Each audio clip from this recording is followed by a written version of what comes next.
नमस्कार दोस्तों, आपका हमारे चैनल पर हार्दिक स्वागत है। आज हम आपको लेकर चलेंगे भारत के इतिहास के एक महान और विशाल साम्राज्य की कहानी में, मौर्य साम्राज्य। यह वह साम्राज्य था जिसने पहली बार पूरे भारत के बड़े भूभाग को एकजुट किया और इतिहास में एक नई मिसाल कायम की। चंद्रगुप्त मौर्य से लेकर अशोक महान तक मौर्य साम्राज्य ने राजनीति, प्रशासन, धर्म, कला और संस्कृति के क्षेत्र में कई महत्वपूर्ण योगदान दिए। तो चलिए शुरू करते हैं मौर्य साम्राज्य की पूरी कहानी, इसके उदय से लेकर पतन तक।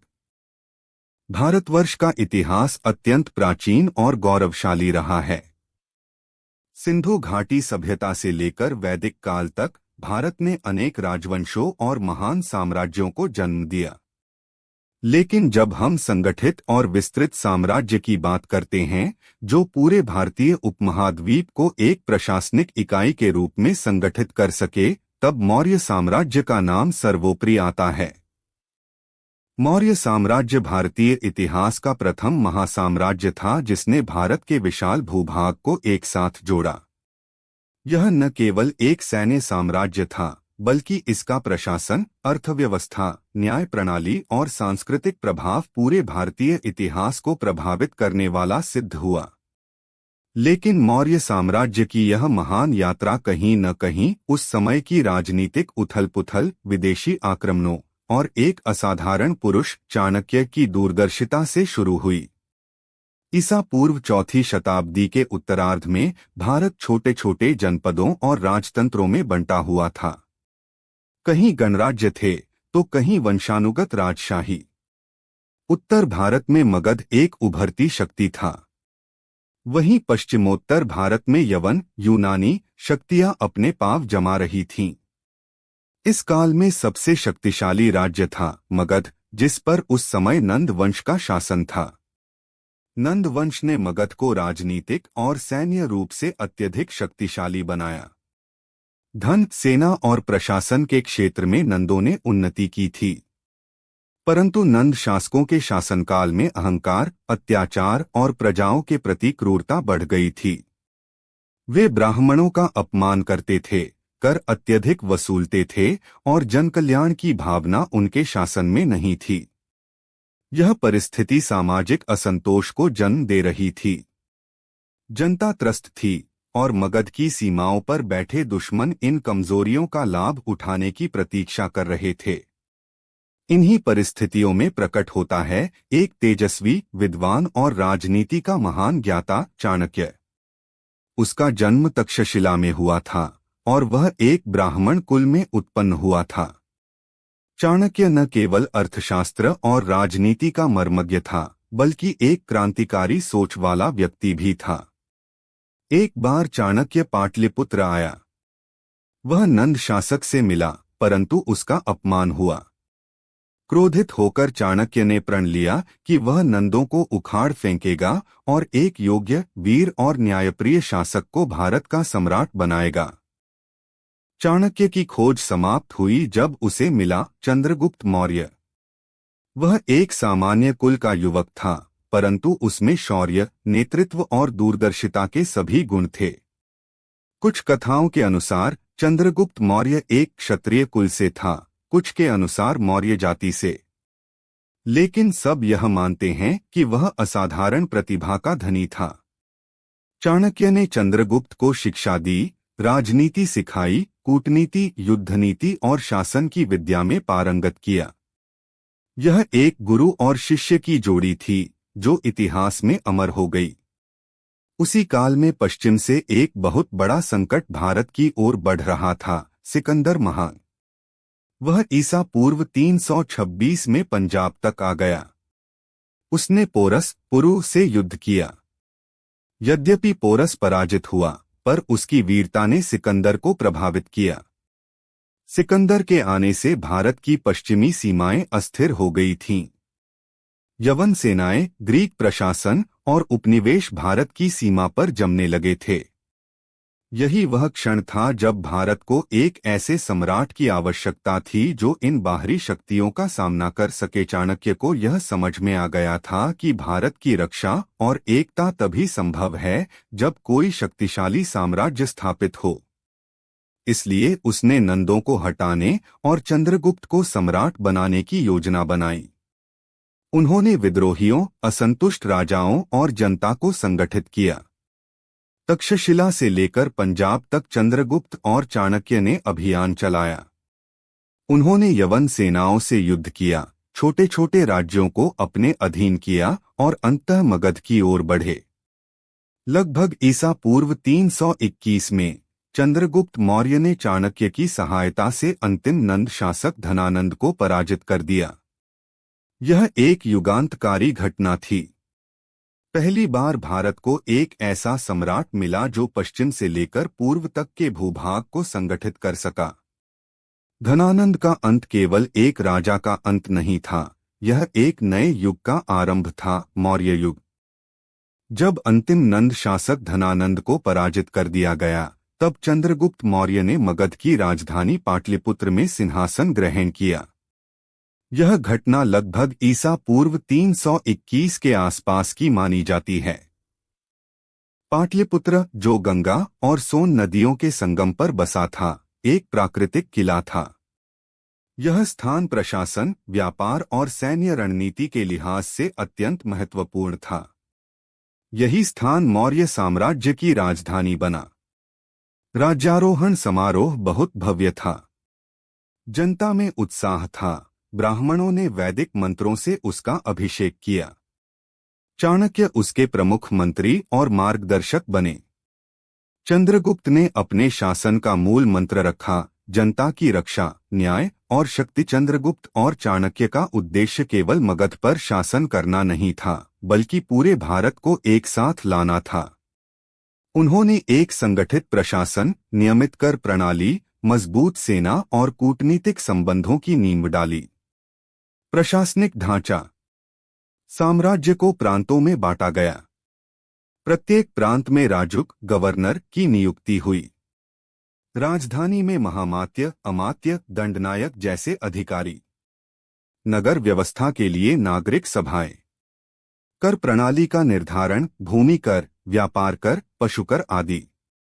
चाणक्य का अर्थशास्त्र इसी समय तैयार हुआ, जिसमें शासन, राजनीति, अर्थव्यवस्था, युद्धनीति, गुप्तचर तंत्र और जनता के कल्याण से संबंधित विस्तृत सिद्धांत थे। सिकंदर की मृत्यु के बाद उसका साम्राज्य कई भागों में बंट गया। उसका सेनापति सेल्यूकस निकेटर ने पूर्वी क्षेत्र पर अधिकार जमाना चाहा। उसने भारत की ओर सेना भेजी और चंद्रगुप्त से टक्कर ली। चंद्रगुप्त ने पश्चिमोत्तर भारत, पंजाब, सिंध, अफगान क्षेत्र में शक्तिशाली सेना के साथ उसका सामना किया। भयंकर युद्ध हुआ, लेकिन अंततः सेल्यूकस को पराजय स्वीकार करनी पड़ी। इस युद्ध के बाद चंद्रगुप्त और सेल्यूकस के बीच एक ऐतिहासिक संधि हुई। सेल्यूकस ने अपने भारतीय क्षेत्र चंद्रगुप्त को सौंपे। बदले में चंद्रगुप्त ने उसे 500 हाथी दिए। राजनीतिक संबंध मजबूत करने हेतु चंद्रगुप्त ने सेल्यूकस की पुत्री से विवाह किया, कुछ मतों में संदिग्ध किंतु कूटनीतिक रूप से महत्वपूर्ण। सेल्यूकस ने अपने राजदूत मेगस्थनीज को पाटलिपुत्र भेजा। मेगस्थनीज ने मौर्य साम्राज्य को बहुत निकट से देखा और उसका वर्णन अपनी पुस्तक इंडिका में किया। उसने लिखा, पाटलिपुत्र एक विशाल और व्यवस्थित नगर था। वहां की सड़कें चौड़ी थीं, नगर में सफाई रहती थी। नगर रक्षकों की गुप्तचर प्रणाली थी। शिल्प, व्यापार और कृषि का बड़ा केंद्र था। सेना विशाल थी, पैदल, घुड़सवार, रथ और हाथी शामिल थे। चंद्रगुप्त ने मगध से लेकर अफगानिस्तान तक साम्राज्य फैलाया। दक्षिण में नर्मदा तक, पश्चिम में बलूचिस्तान तक और उत्तर में हिमालय की तराई तक उसका प्रभुत्व था। चंद्रगुप्त के संन्यास लेने के बाद उनके पुत्र बिंदुसार ने मौर्य साम्राज्य की सत्ता संभाली। उन्हें इतिहास में अमित्रघात के नाम से भी जाना जाता है, जिसका अर्थ है शत्रुओं का नाश करने वाला। बिंदुसार का राज्याभिषेक भी पाटलिपुत्र में हुआ और चाणक्य ने आरंभिक वर्षों तक उनके शासन में मंत्री के रूप में सहायता की। उस समय मौर्य साम्राज्य की सीमाएं पश्चिमोत्तर भारत से लेकर नर्मदा नदी तक फैली थीं। बिंदुसार के शासन के प्रारंभिक वर्षों में चाणक्य ने मार्गदर्शन दिया, लेकिन दरबारी षड्यंत्रों के कारण उन्हें अंततः दरबार से हटना पड़ा। एक मंत्री सुबंधु ने चाणक्य के विरुद्ध षड्यंत्र रचा। कुछ कथाओं के अनुसार जब बिंदुसार को सच्चाई का पता चला, तब तक चाणक्य ने निराश होकर प्राण त्याग दिए। उनका योगदान भारत के इतिहास में अमर है। बिंदुसार ने अपने पिता के बनाए शासन तंत्र को और मजबूत किया। उन्होंने दक्षिण भारत की ओर भी विस्तार किया, किंतु तमिल क्षेत्र तक पहुंचने में असफल रहे। उन्होंने अपने पुत्रों को विभिन्न प्रांतों का शासक बनाया। सबसे योग्य और शक्तिशाली पुत्र था अशोक, जिसे उन्होंने उज्जैन का गवर्नर बनाया। अशोक तेजस्वी, साहसी और युद्धकला में निपुण था। उज्जैन में उसने विद्रोहों को शांत किया और जनप्रिय बन गया। जब बिंदुसार की मृत्यु हुई, लगभग ईपू 273, तब सिंहासन के लिए संघर्ष हुआ।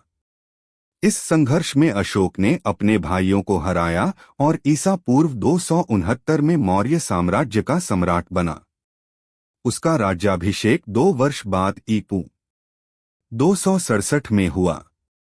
शासन में आते ही अशोक ने कई विद्रोहों को कुचला और प्रशासन को पुनर्गठित किया। उसने अपनी सेना को और अधिक संगठित किया। उसके साम्राज्य की सीमाएं अब पश्चिम में अफगानिस्तान, उत्तर में हिमालय, पूर्व में बंगाल और दक्षिण में नर्मदा तक थीं। लेकिन एक राज्य ऐसा था जो अब भी मौर्य साम्राज्य के अधीन नहीं था, कलिंग। कलिंग एक स्वतंत्र राज्य था जो वर्तमान ओडिशा में स्थित था। वह व्यापार, समुद्री मार्ग और कला में समृद्ध था। अशोक ने कलिंग को मौर्य साम्राज्य में मिलाने का निर्णय लिया। युद्ध भयंकर हुआ। लाखों सैनिकों ने भाग लिया। हजारों की मृत्यु हुई। लाखों लोग घायल या बंदी बनाए गए। जनता में त्राहि-त्राहि मच गई। यह युद्ध जीतने के बाद अशोक ने युद्ध क्षेत्र का निरीक्षण किया। वहां की तबाही, लाशें, घायल स्त्रियां और रोते बच्चे देखकर वह अंदर से टूट गया। कलिंग युद्ध के बाद अशोक ने कहा, युद्ध में विजय नहीं, बल्कि मानवता की सेवा ही सच्ची विजय है। यहीं से उसका जीवन बदल गया। उसने हिंसा छोड़ दी और बौद्ध धर्म को अपनाया। उपगुप्त नामक बौद्ध भिक्षु से दीक्षा ली। अशोक ने न केवल बौद्ध धर्म अपनाया, बल्कि उसे पूरे साम्राज्य में फैलाया। अहिंसा का प्रचार। आज हमने जाना कि कैसे मौर्य साम्राज्य की स्थापना चंद्रगुप्त मौर्य ने की और कैसे उन्होंने नंद वंश को परास्त कर एक विशाल राज्य की नींव रखी। बिंदुसार के शासनकाल में साम्राज्य ने मजबूती हासिल की और फिर अशोक महान ने इसे पूरे भारत के सबसे शक्तिशाली साम्राज्य में बदल दिया। अशोक ने कलिंग युद्ध के बाद अहिंसा और बौद्ध धर्म को अपनाकर न केवल शासन किया, बल्कि सामाजिक और धार्मिक सुधार भी किए। मौर्य साम्राज्य की प्रशासनिक व्यवस्था, न्याय प्रणाली, कला, स्थापत्य और साहित्य ने भारतीय सभ्यता को गहरा प्रभाव दिया। अंत में साम्राज्य के पतन के बाद भी इसकी विरासत और प्रभाव सदियों तक बना रहा।